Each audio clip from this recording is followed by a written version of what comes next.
सूरत पूर्व से आम आदमी पार्टी के उम्मीदवार रहे कंचन जरीवाला ने अपना नामांकन वापस ले लिया तो पूरी पार्टी ने पहले उनके अपहरण की कहानी सुनाई और इन सब के लिए बीजेपी को दोषी बता दिल्ली में चुनाव आयोग के सामने मनीष सिसोदिया के धरने से लेकर बयानबाजियों का दौर पूरे दिन चलता रहा। लेकिन नामांकन वापस लेने के बाद कंचन जरीवाला मीडिया के सामने आए और सारे फंसाने की हकीकत बताई।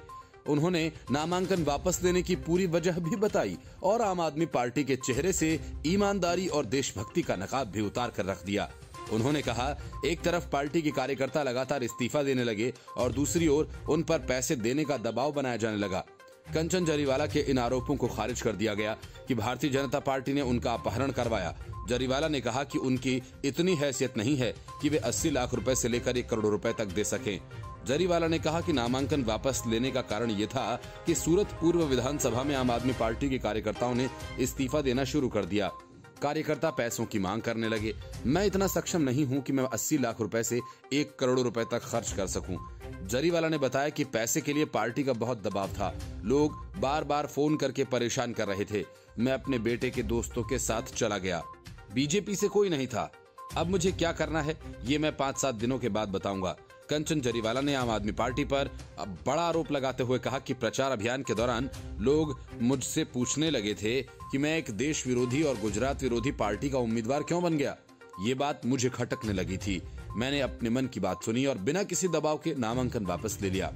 उन्होंने साफ तौर पर बताया कि मैं किसी ऐसी पार्टी का समर्थन नहीं कर सकता जो केवल गुजरात विरोधी ही नहीं बल्कि देश विरोधी भी है। आम आदमी पार्टी ने गुजरात में सूरत पूर्व से अपनी पार्टी के उम्मीदवार का अपहरण करने के बाद जबरन कागजात वापस लेने के लिए सत्तारूढ़ भाजपा पर आरोप लगाया। इससे पहले आप नेता मनीष सिसोदिया ने चुनाव आयोग के सामने धरना दिया और उन्होंने बीजेपी पर सूरत पूर्वी के उम्मीदवार कंचन जरीवाला को अगवा करने और नामांकन वापस लेने का दबाव बनाने का आरोप लगाया था। मनीष सिसोदिया ने पुलिस पर आरोप लगाया कि 500 पुलिसकर्मी जबरन बंदूक की नोक पर आरओ ऑफिस में जरीवाला से नामांकन वापस करवाने पहुंचे थे। मनीष सिसोदिया ने चुनाव आयोग की साख पर भी सवाल खड़े किए। उन्होंने बताया कि मैंने चुनाव आयोग से मिलने का समय मांगा है। इस पर चुनाव आयोग ने संज्ञान लेते हुए सिसोदिया के नेतृत्व वाले 4 सदस्यीय प्रतिनिधिमंडल से मुलाकात की। चुनाव आयोग ने सिसोदिया से प्राप्त शिकायत को गुजरात के मुख्य चुनाव आयोग के पास आगे की कार्रवाई के लिए भेजा है। Bureau report, news of India. Gujarat के चुनाव अभी खत्म नहीं हुए हैं।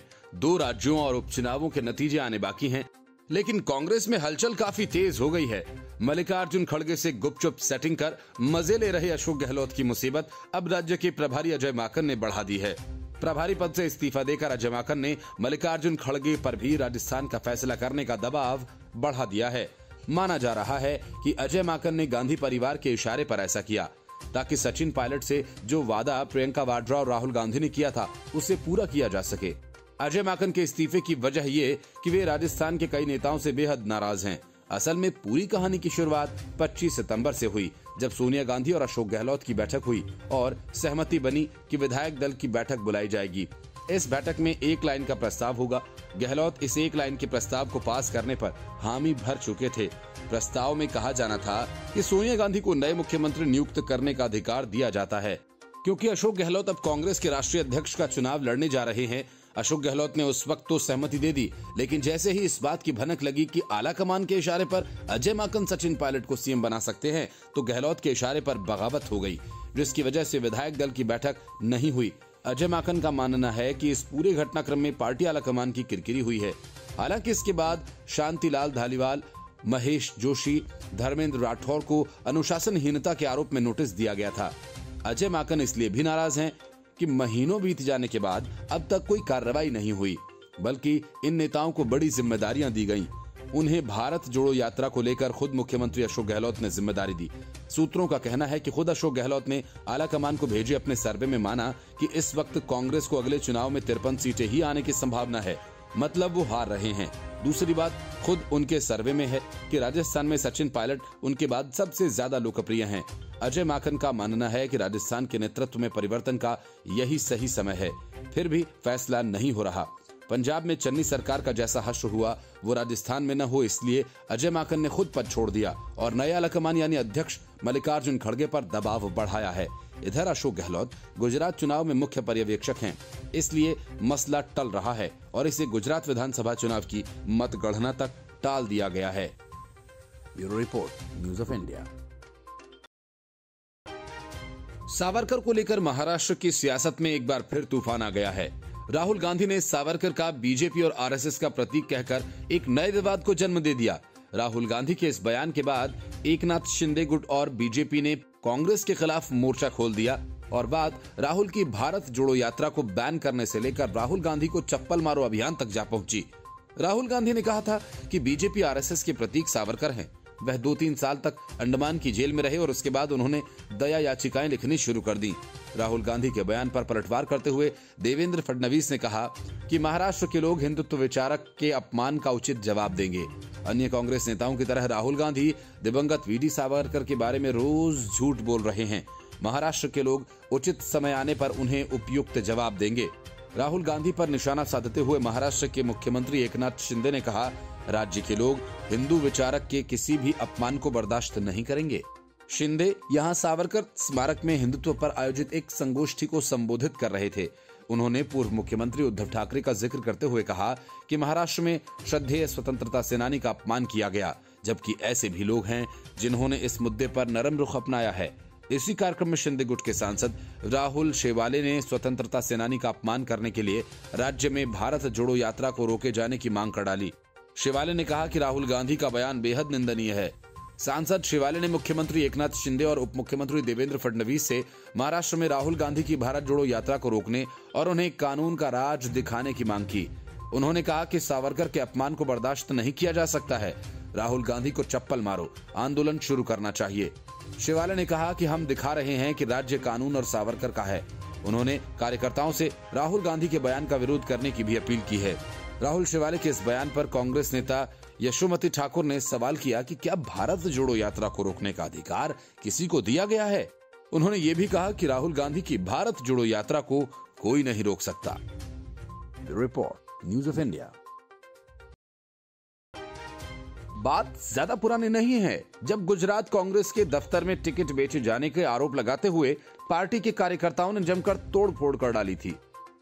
भरत सिंह सोलंकी के पोस्टर जलाए, मारपीट की, लेकिन उससे भी कोई फर्क नहीं पड़ा। अब कांग्रेस के एक और नेता ने टिकट बेचने का आरोप लगाकर बगावत कर दी। मेहसाणा में कांग्रेस नेता भावेश पटेल ने टिकट बंटवारे को लेकर पार्टी नेतृत्व के खिलाफ बगावत कर दी है। पटेल ने गंभीर आरोप लगाते हुए दावा किया कि पार्टी नेता वीरेंद्र राठौर पैसे के बदले उत्तर गुजरात में टिकट बांटने में शामिल हैं। भावेश पटेल ने कहा, मैं दुखी हूं क्योंकि मुझे बताया गया था कि टिकट वितरण में पारदर्शिता होगी, लेकिन ऐसा नहीं हुआ। मुझे लोगों ने बताया वीरेंद्र राठौर पैसे लेकर टिकट बेचने में शामिल है। उन्होंने आगे कहा कि अगर मेरे समर्थक मुझे चाहेंगे तो मैं निर्दलीय चुनाव लड़ूंगा। इसके पहले पीएम मोदी की तारीफ करने वाले मौजूदा कांग्रेस विधायक इमरान खेड़ावाला को फिर से टिकट दिए जाने से नाराज कांग्रेस कार्यकर्ताओं ने पार्टी कार्यालय पर हमला बोलते हुए जमकर तोड़फोड़ की और वरिष्ठ नेता भरत सिंह सोलंकी के पोस्टर जलाए। आरोप है कि सोलंकी ने टिकट के बदले खेड़ावाला से पैसे लिए हैं। इस घटना ने एक बार फिर से कांग्रेस के आंतरिक लोकतंत्र की पोल खोल दी और दिखा दिया कि मल्लिकार्जुन खड़गे की ताजपोशी के बाद भी ज्यादा कुछ नहीं बदला है। दरअसल गुजरात में बीजेपी पिछले 2.5 दशकों से भी ज्यादा समय से सत्तासीन है और अपने सारे घोड़े खोलने के बाद भी कांग्रेस गुजरात में बीजेपी को ढंग से चुनौती तक नहीं दे पाई है। इस विधानसभा चुनाव में हाल ये है कि कांग्रेस के शीर्ष नेतृत्व से कोई भी नेता अब तक गुजरात में प्रचार के लिए भी नहीं पहुंचा। मतलब साफ है कि गुजरात में कांग्रेस की मुश्किलें हजार हैं और उनका हल कहीं नहीं है। Bureau report, news of India.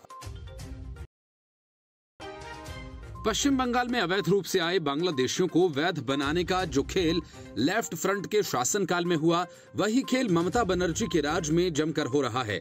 फर्क सिर्फ इतना है कि लेफ्ट फ्रंट इस काम को गुपचुप तरीके से अंजाम देती थी, लेकिन ममता बनर्जी के शासनकाल में ये सब डंके की चोट पर किया जा रहा है। ताजा मामला टीएमसी के एक विधायक का है, जिसने अपने कार्यकर्ताओं को आदेश दिया कि टीएमसी का समर्थन करने वाले बांग्लादेशी अप्रवासियों को ही मतदाता सूची में जगह मिल सके। ममता बनर्जी के विधायक ने ये बयान ऐसे वक्त में दिया जब देश के बाकी हिस्सों के साथ साथ राज्य में मतदाता सूची संशोधन प्रारूप का काम चल रहा है। सोशल मीडिया पर वायरल हुए एक वीडियो में वर्धमान दक्षिण के टीएमसी विधायक खोकन दास को ये कहते हुए सुना जा सकता है कि कई नए लोग आ रहे हैं, वे बांग्लादेश से हैं। इनमें से कई लोग हिंदू भावनाओं के आधार पर भाजपा को वोट देते हैं। कृपया ये सुनिश्चित करें कि हमारी पार्टी का समर्थन करने वालों को ही वोटर लिस्ट में जगह मिले। असल में 2021 के विधानसभा चुनावों में दास वर्धमान शहर के कई वार्ड्स में पिछड़ गए थे, जिसमें उनका अपना क्षेत्र कंचन नगर रतथला भी शामिल था, जहां मुख्य रूप से बांग्लादेश मूल के लोगों की बड़ी आबादी है। हालांकि बाद में जब विधायक से उनकी टिप्पणी को स्पष्ट करने के लिए कहा गया तो वे अपने बयान से ही पलट गए और कहा कि अवैध बांग्लादेशी अप्रवासी हर दिन हमारे क्षेत्र में प्रवेश कर रहे हैं। मैंने टीएमसी कार्यकर्ताओं को संदेश दिया कि उनके नाम को मतदाता सूची में जगह नहीं मिलनी चाहिए। खोकन दास के बयान पर प्रतिक्रिया देते हुए भाजपा के वर्धमान संगठनात्मक जिले के प्रवक्ता सौम्यराज मुखोपाध्याय ने कहा कि इस मुद्दे पर दलगत राजनीति करने के बजाय विधायक को अवैध अप्रवासियों के बारे में केंद्र और राज्य सरकार को सूचित करना चाहिए। उन्होंने कहा कि यही वजह है कि भाजपा नागरिकता संशोधन अधिनियम लागू करेगी।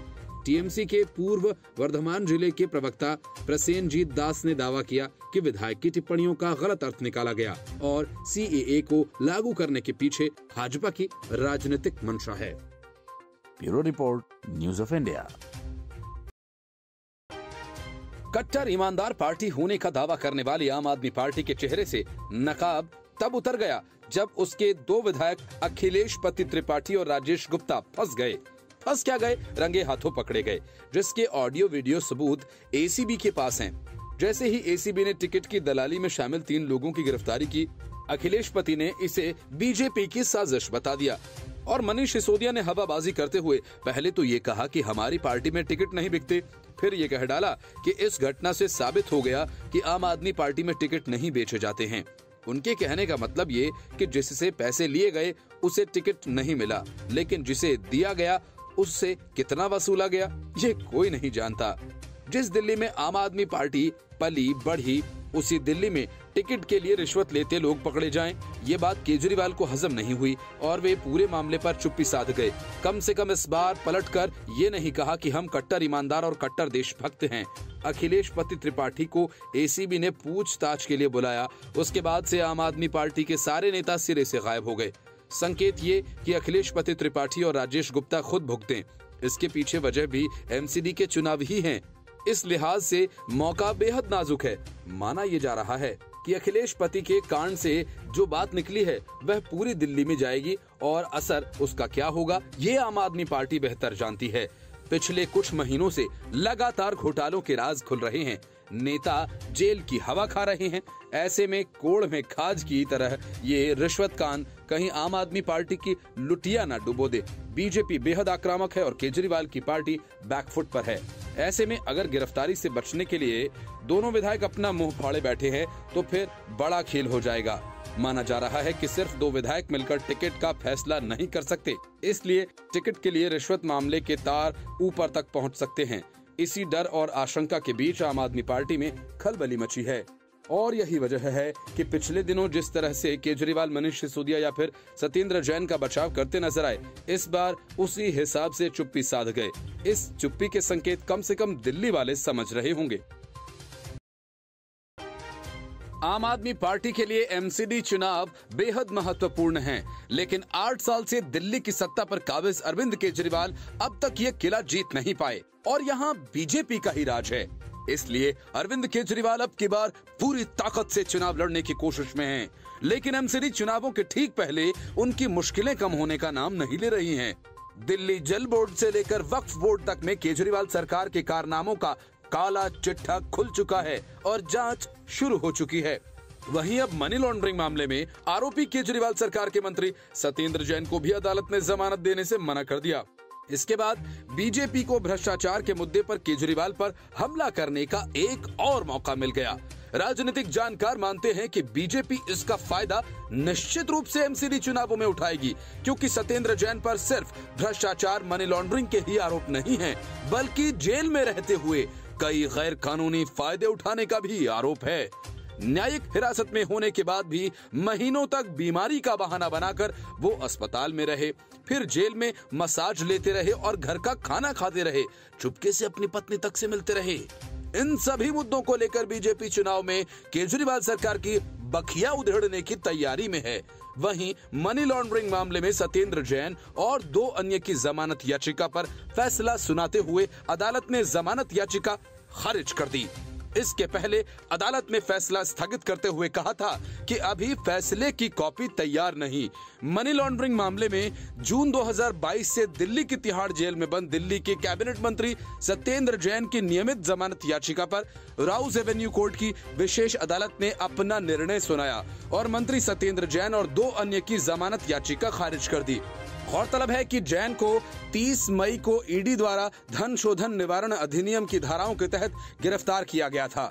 ये मामला इस आरोप पर दर्ज किया गया था कि जैन ने 2015 और 2017 के बीच विभिन्न व्यक्तियों के नाम पर चल संपत्ति अर्जित की थी, जिसका वो संतोषजनक जवाब नहीं दे सके थे।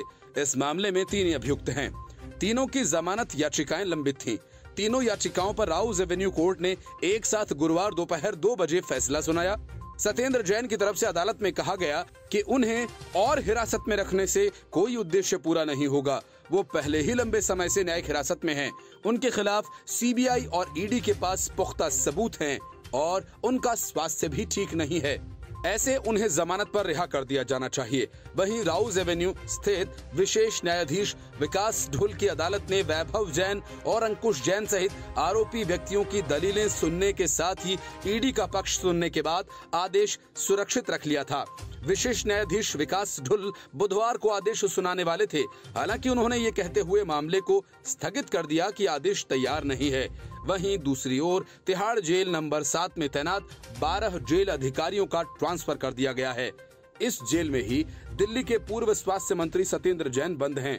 यह ट्रांसफर ऐसे समय पर हुआ जब दिल्ली के मुख्य सचिव ने आप नेता को विशेष सुविधाएं देने के लिए नियमों को दरकिनार करने के आरोप में जेल 7 के अधीक्षक अजीत कुमार को निलंबित कर दिया था। राहुल गांधी की हरकतों की वजह से लोग उन्हें तरह तरह के नामों से विभूषित करते हैं। तब कांग्रेस नेताओं को मिर्ची लगती है और वो राहुल गांधी की छवि बिगाड़ने के आरोप लगाते हैं। लेकिन भारत जोड़ो यात्रा निकाल रहे राहुल गांधी ने इस यात्रा में कई बार अपनी हरकतों से खुद ही ये साबित कर दिया कि ये लोग यूं ही उन पर उंगलियां नहीं उठाते हैं। लगातार विवादों में चल रही भारत जोड़ो यात्रा में उस वक्त नया विवाद तब पैदा हो गया जब राहुल गांधी ने पहले तो राष्ट्रगान की जगह राष्ट्रगीत बजाने का आदेश दे दिया और उनसे महान कांग्रेस के कार्यकर्ता निकले जिन्होंने भारतीय राष्ट्रगान की जगह नेपाली राष्ट्रगान बजा दिया। मतलब ये कि राहुल गांधी को राष्ट्रीय गीत और राष्ट्रगान में फर्क तक नहीं पता। साथ ही भारत जोड़ो यात्रा का मैनेजमेंट भी कमाल का निकला, जिसे सही तरीके से राष्ट्रगान बजाना भी नहीं आता। इसके बाद अब सोशल मीडिया से लेकर आम लोगों तक में कांग्रेस और राहुल गांधी की बैंड बजाई जा रही है। इस गलती के लिए भाजपा नेताओं और नेटिजन्स को मौका मिल गया। भाजपा नेताओं ने इसके लिए राहुल गांधी और कांग्रेस को जिम्मेदार ठहराया। महाराष्ट्र के भाजपा नेता नीतीश राणे ने इस घटना का एक वीडियो साझा किया। उन्होंने ट्वीट कर लिखा कि राहुल गांधी का कॉमेडी सर्कस।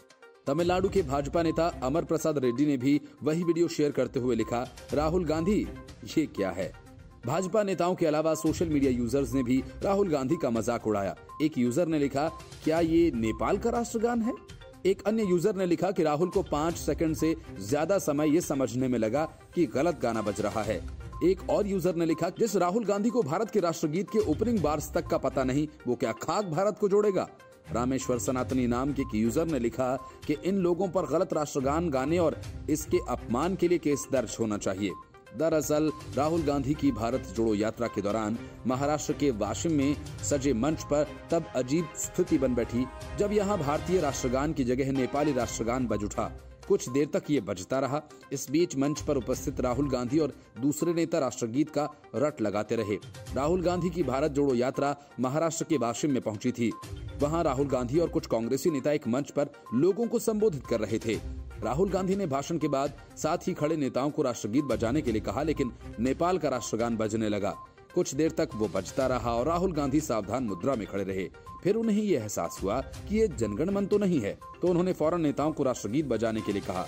हालांकि राहुल के कहने के बावजूद कुछ नेता उनकी बातों को समझ नहीं पा रहे थे। वीडियो में देखा जा सकता है कि कई बार कहे जाने के बाद राष्ट्रगान बजाया गया। जो राष्ट्रगान बजाया गया वह भी तय शब्दों से अधिक बजा। जय हे जय हे जय जय जय जय हे के बाद राष्ट्रगान समाप्त हो जाता है, लेकिन यहाँ इसके बाद भी कई सेकंड्स तक गाना बजता रहा। इस वीडियो के 24-27 मिनट के बीच सुना जा सकता है। गौरतलब है कि जन गण मन राष्ट्रगान है और वंदे मातरम राष्ट्रीय गीत इसे रविंद्रनाथ टैगोर ने लिखा था। वहीं राष्ट्रीय गीत वंदे मातरम को बंकिम चंद्र चट्टोपाध्याय ने लिखा। राहुल गांधी जन गण मन को मंच से राष्ट्रगीत के रूप में संबोधित करते रहे। बहरहाल राहुल गांधी के माध्यम से देश की जनता को समय समय पर मनोरंजन का अवसर तो मिल ही जाता है, अब चाहे वो उनकी रैली में हो या फिर यात्रा में।